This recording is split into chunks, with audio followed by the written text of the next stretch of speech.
Corps à corps, corps à corps. Et on enchaîne sur ce sujet plus que d'actualité sur la loi de finances, puisque désormais, nous avons un Premier ministre, c'est déjà bien, hein, mais il manque encore des finances, une loi de finances proposée et votée. Alors, oui, je vous rappelle que le projet de loi de finances qui devrait être présenté au Parlement avant le 1er octobre, selon les termes de la loi organique relative aux lois de finances, prend du retard. C'est avec déjà 1 mois et demi de retard que le tiré à part, c'est-à-dire les premières lignes des dépenses prévues pour le budget, qui aurait dû être présenté aux parlementaires avant le 15 juillet, a été finalement transmise le 2 septembre seulement.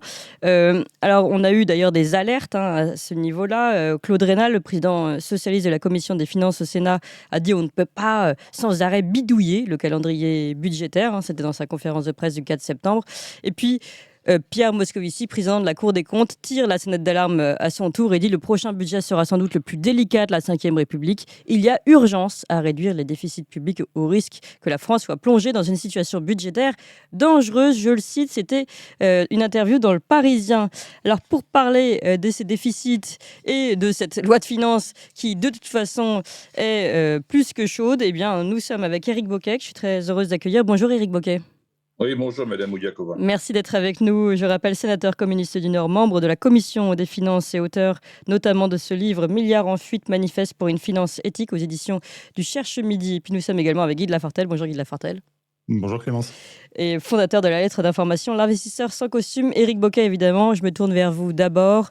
Quelle est votre réaction, vous qui êtes membre de la Commission des finances aujourd'hui, non seulement sur le retard, mais aussi sur évidemment la difficulté à trouver un budget aujourd'hui en France avec les déficits, les nouveaux déficits annoncés et les milliards de dettes?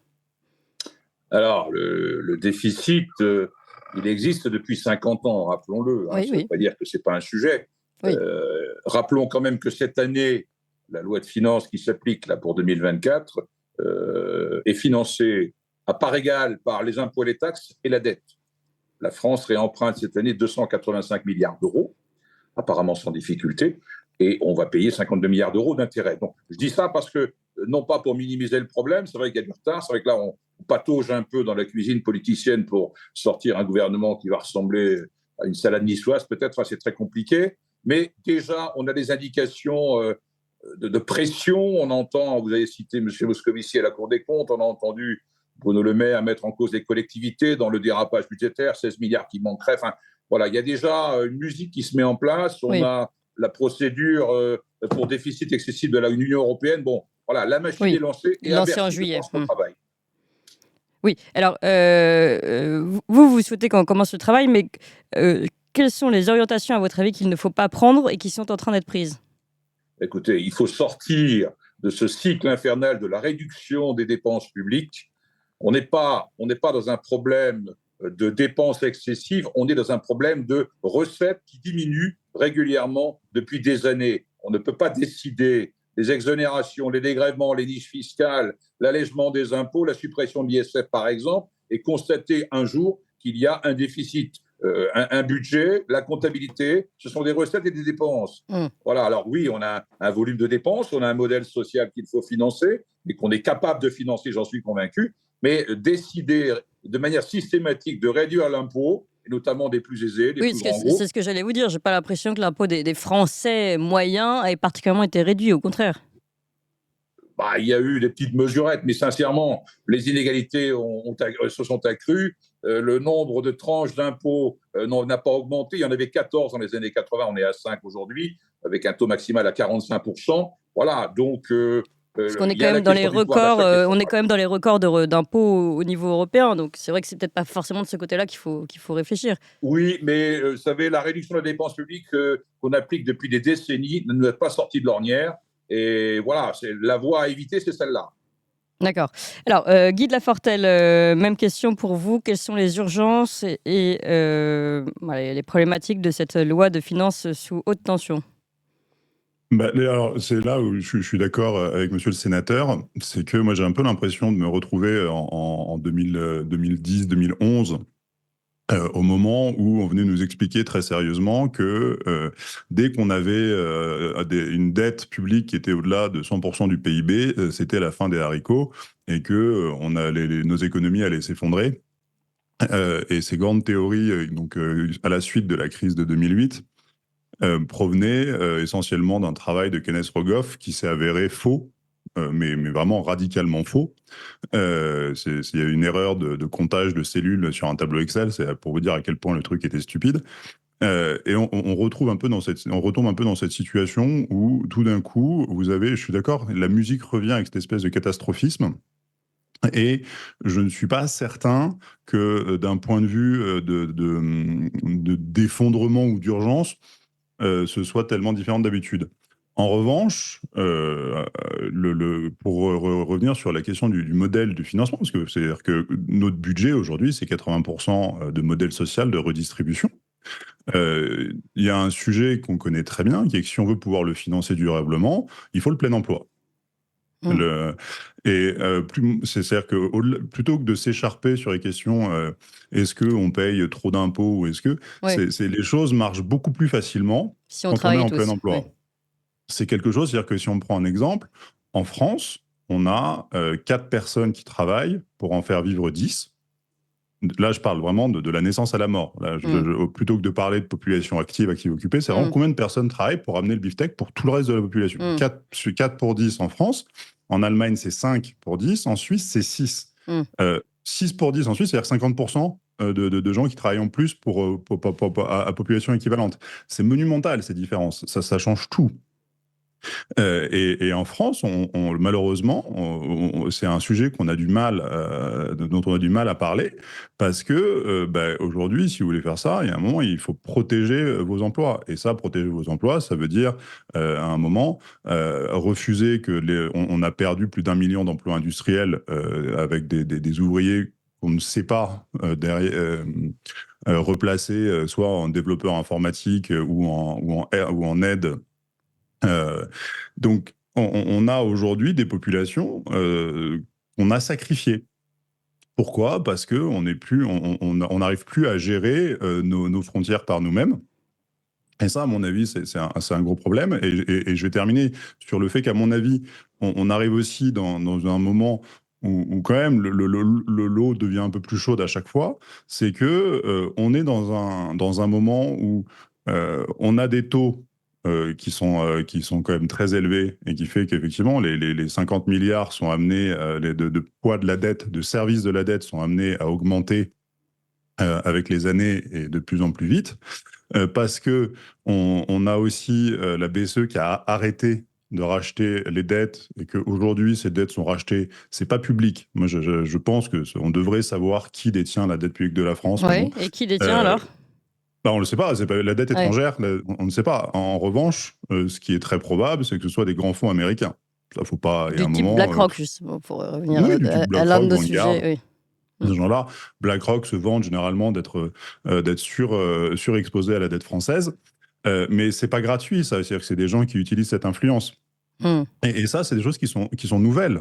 C'est-à-dire que c'est le fait, et même le fait que la BCE détienne 20%, presque un quart de la dette française, c'est quelque chose de très particulier, parce que techniquement, c'est la Banque de France qui détient cette dette, mais c'est pas la Banque de France qui décide de ce qu'elle en fait. Oui. Donc, à mon avis, la dette détenue par la Banque de France est presque à considérer comme de la dette étrangère. Mais bon, ça, c'est un peu spéculatif. Oui. Mais on est dans une situation qui devient de plus en plus difficile, parce que vous avez cette inflation, vous avez des rentrées budgétaires qui ne sont pas celles qu'elles étaient, et vous avez cette dette qui, quand même, devient de plus en plus difficile à placer. Et en tout cas, ça coûte cher. Ça coûte très, très cher de ne pas réussir à équilibrer notre budget en perte d'influence sur la scène internationale.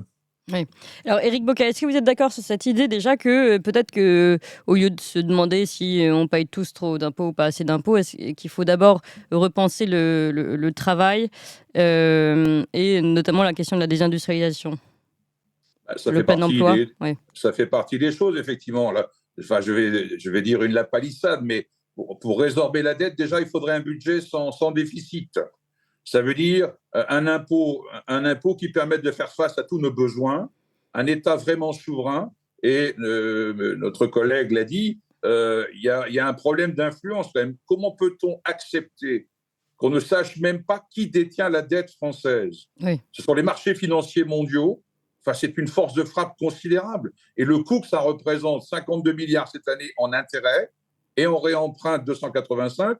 Et dans la loi de programmation des finances publiques qui a été votée l'an dernier, en 2027, le premier poste des dépenses du budget de la France, ça sera les intérêts de la dette, 72 milliards d'euros. Oui. Dans les conditions d'aujourd'hui. Ça, c'est pas de la souveraineté. On parle de dette souveraine pour une dette d'État, mais on est complètement vassalisé. Ce sont les marchés financiers qui font la pluie et le beau temps. Oui. Il est temps qu'on retrouve notre souveraineté et on a les capacités de le faire. Le PIB de la France augmente chaque année. Il était à 2800 milliards en 2022. Il va encore augmenter cette année. On a eu évidemment l'épisode Covid qui est un peu exceptionnel où là, ça s'est effondré, mais très vite, c'est reparti en avant. Le PIB ne fait que croître depuis 40-50 ans. Il n'y a pas de problème. Regardez les courbes, c'est régulier. Donc, c'est un problème de répartition de la richesse après et de destination des investissements des entreprises et de l'État pour rendre la société plus juste. Parce qu'il y a des besoins, je citerai l'hôpital, l'éducation, Oui. je ne fais pas un dessin, C'est ce que il y a des j'allais vous besoins dire. colossaux. Alors, beaucoup d'éléments dans ce que vous dites, parce que d'abord, aussi, pour revenir sur la dette détenue par des intérêts étrangers, ça pose de véritables problèmes. Aujourd'hui, au Sénat, en commission parlementaire, c'est des sujets que vous ne pouvez pas aborder? Si, d'ailleurs, je vais me permettre de faire un peu de pub personnelle. J'ai commis un livre l'an dernier, au mois de novembre, que j'ai intitulé « La dette à perpète », point d'interrogation. Parce que j'ai travaillé sur ce sujet, étant effaré par depuis 10 ans, je crois que c'est 432 milliards d'euros d'intérêts qu'on a versés au marché financier, sans jamais rien régler. Et on réemprunte. On est comme le hamster dans sa roue qui tourne, là. Oui, Voilà. sauf qu'elle tourne de plus en plus vite, en plus. Voilà. Oui, donc on débat ces sujets en commission des finances, mais le discours dominant est celui qu'on entend depuis des décennies, catastrophiste et culpabilisateur. C'est nous, les Français, qui sommes responsables de cette dette parce qu'on vit au-dessus de nos moyens. Oui. C'est un mensonge absolu. C'est ce que j'essaie de démontrer modestement dans ce bouquin. Oui. La dette est devenue un sujet politique et non pas un sujet budgétaire financier. Alors, très bien, mais justement, alors, je suis tout à fait d'accord avec vous, cette histoire de politique, et j'aimerais bien qu'on le développe. Mais ce qu'on a entendu aussi dans votre propos juste avant, c'était aussi de dire, bon, les impôts, il va falloir les augmenter. Pour le moment, on n'a pas assez de recettes. Sauf que vous parlez d'un PIB qui augmente. Je crois que, en tout cas, les Français vivent un grand déclassement aujourd'hui. Donc, ils ne sentent peut-être pas l'enrichissement dont vous parlez.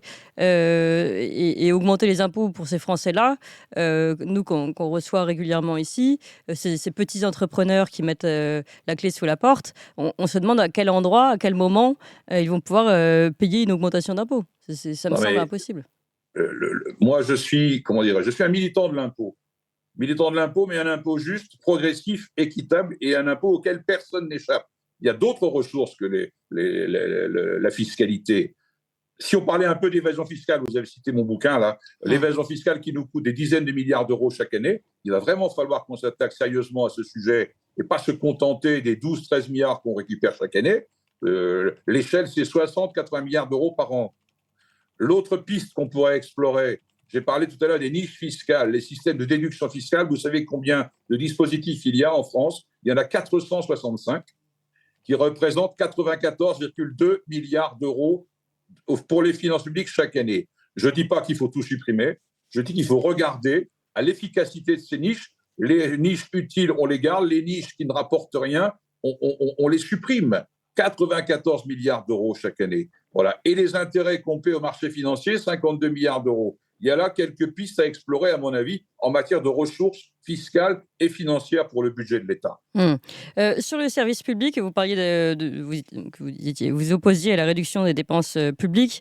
Seulement, est-ce que vous ne pensez pas aussi que là, autant on voit que nos hôpitaux, nos écoles manquent terriblement de moyens, autant il y a peut-être aussi une sur-administration qui a tendance à asphyxier le service lui-même. Est-ce que vous ne pensez pas ça ? Non, franchement, vous voyez, je suis élu local, encore je suis conseiller municipal dans ma petite commune, là. Je mets au défi quiconque de démontrer que dans une collectivité, il y a 1 euro gaspillé. Alors ça aussi, c'est une musique qu'on entend, là, encore. Bruno Le Maire, oui. Voilà, Bruno Le Maire pointe les collectivités dans la responsabilité du dérapage. C'est un scandale absolu. Ouais. Les élus sont vent debout par rapport à cela. Eux qui vivent au quotidien à vérifier que chaque euro dépensé soit un euro utile, sincèrement, les collectivités ne vivent pas dans le gras et l'opulence. Non, mais Voilà, certainement. Je parlais pas des voilà. collectivités, je pensais aux ARS, aux couches administratives dans les hôpitaux qui sont plus importantes qui prennent un tiers des postes des hôpitaux, par exemple. Donc, il y a peut-être aussi de ce côté-là une suradministration qui a tendance. Moi, je sais, j'ai fait des enquêtes auprès des personnes de terrain dans les hôpitaux ou dans la police. Ils me disent on ne peut plus faire d'autre travail tellement on a de paperasse administrative et technocratique de personnes qui sont au-dessus de nous et pour lesquelles à qui on doit rendre des comptes et qui finalement ne font qu'alourdir leur manœuvre. C'est possible à la marge, mais dans le même temps, on a fermé combien de lits depuis 20 ans dans les hôpitaux français, vous voyez.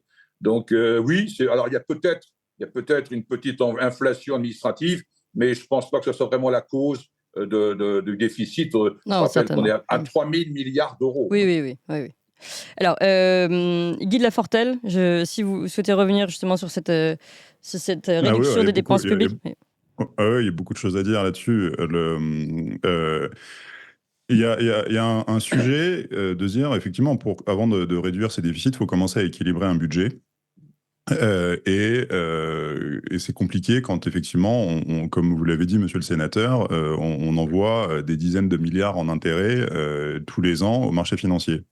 On a un exemple en Europe qui est l'Italie, qui est donc un pays qui a fait ces réformes très douloureuses. L'Italie est aujourd'hui un pays qui est plus pauvre qu'avant son entrée dans l'euro.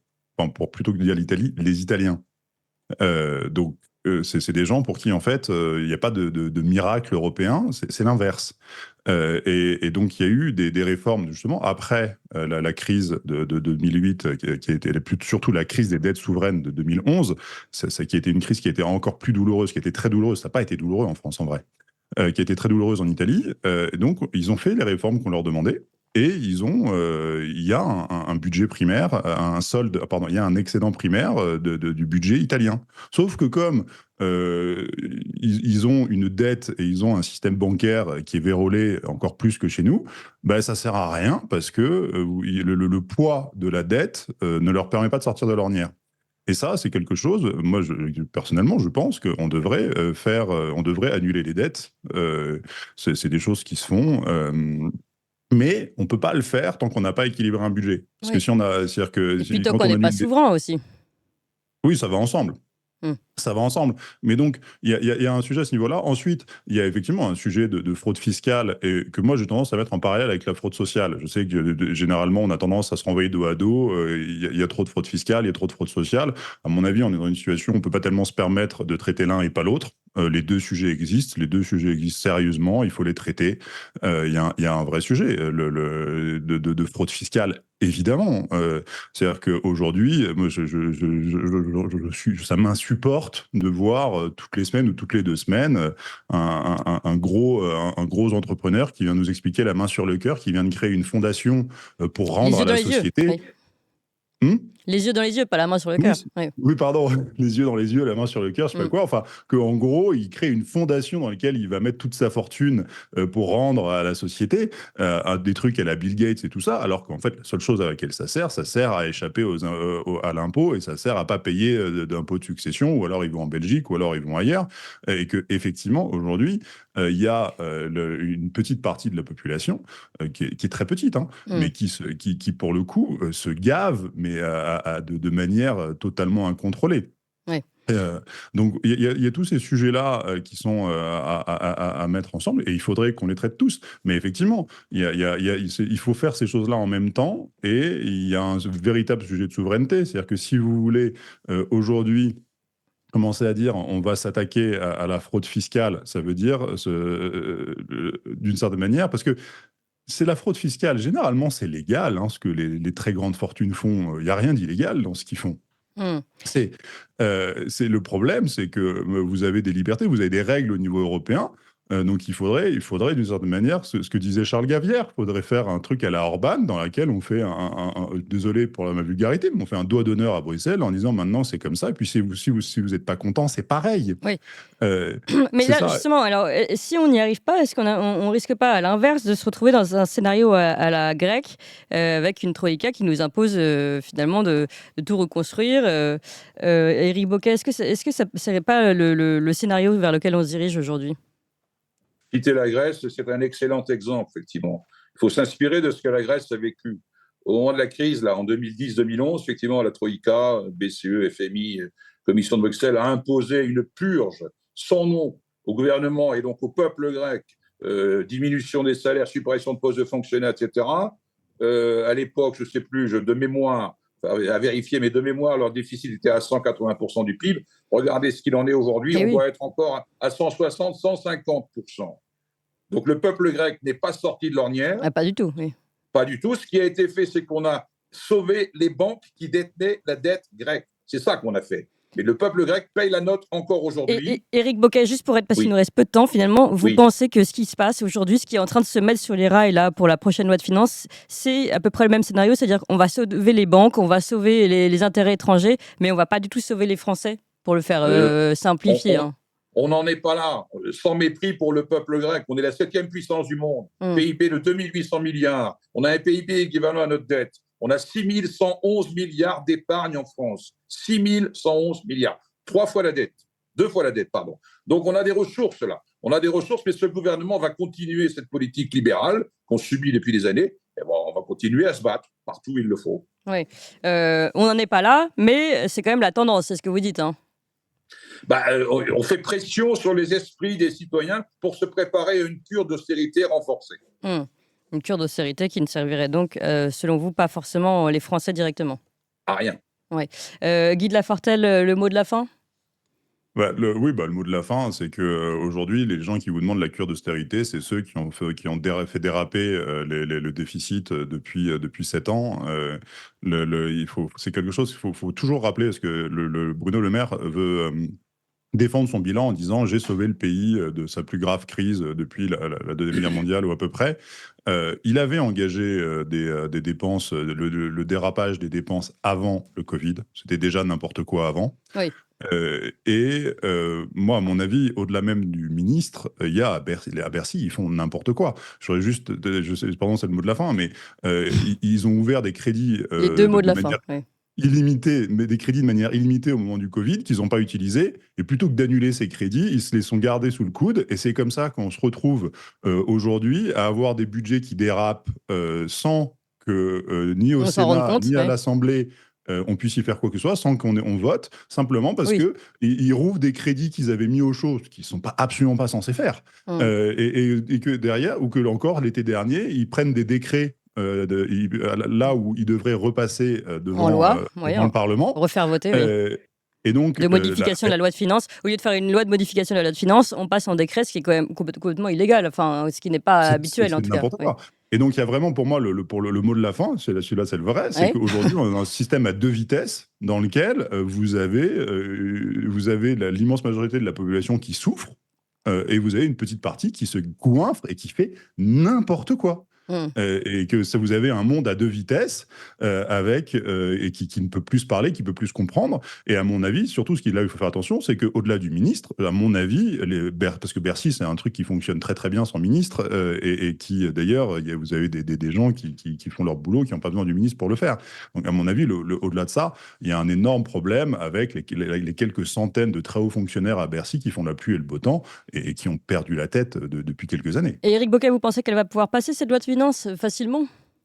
Voilà, je ne sais pas. On va vivre des semaines passionnantes jusqu'au bout. Ça va être une épreuve test pour Michel Barnier et son gouvernement. Voilà, le RN est en embuscade et c'est un peu lui qui va donner le là. Oui. Mais on va voir si Enfin, voilà, c'est intéressant aussi de voir la couleur finalement du RN et ce qui va voter ou pas. Lui qui se dit parti populaire, populiste, On va Oui. voir si là, il sera là peut-être pour défendre le peuple ou pour plutôt faire des alliances qu'on pourra considérer comme politiciennes. Merci. Déjà, il a validé l'arrivée de M. Barnier. Donc, Oui. Voilà.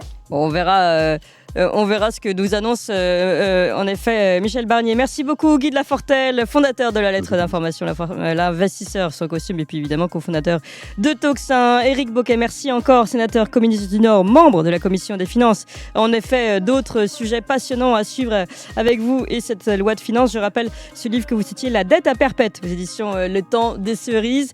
Merci à tous les deux. Tocsin continue.